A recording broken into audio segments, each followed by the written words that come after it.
I'm doing a few different things here. In my chicken run, which also doubles as a place to hold the rabbit hutches, I do a deep bedding method. And there's a few reasons for this. So we have a lot of hawks, coyotes, fox out here. The chickens cannot free range safely. It's just not going to happen. Not if I want to keep them.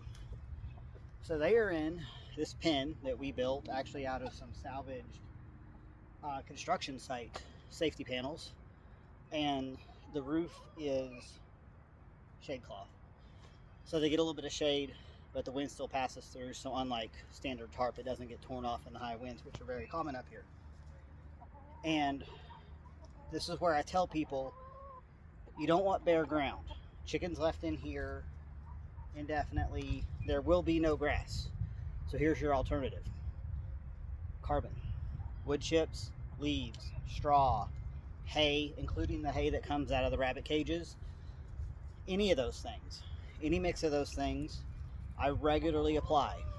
About once every 2 weeks, I come in here and I pull it up with my fork and I throw it in this pile in the corner, and I bring in fresh stuff. Right now it's pretty matted because we've had a lot of rain, so it's a little bit of a workout to get it pulled up. And then I've got about 2 bags of leaves that I'll bring back in when I've kind of moved a bunch of this into a pile to cook down in the compost, and it gives them fresh bedding to scratch through. Right now, what they're doing is looking for worms and other bugs that are coming up when I'm pulling this stuff up off the ground.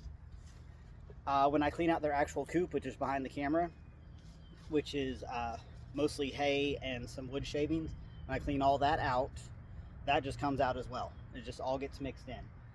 So as this kind of builds up here on the floor, I relocate it to the corner. I let that cook down, and that eventually becomes compost, and I put it wherever I need it. Lately, it's been into various parts of pasture that are in the most need of repair. But it can go into the garden.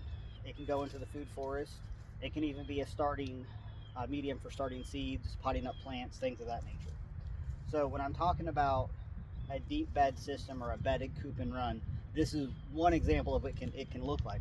There are a lot of ways of going about this, but the bottom line is that you are continually adding carbon and probably at some point exporting it out, letting it cook somewhere else into an actual finished compost. What's just on the top right now, there's a lot of fresh chicken manure on top, so we don't really want to put that directly into any kind of growing system. So we pile it up into this corner, let it cook, and they also do some additional work of getting in. They scratch this, they dig through this, find the worms and so forth. Even in February, I'm finding worms just taking off 1 inch of layer of this stuff, and they help me do that work. Of course, as they work on that pile, it's going to kind of break down, and they kind of scatter it a little bit. So I come in again. It's about once every 2 weeks that I actually do this part of the labor, and kind of pile it back up.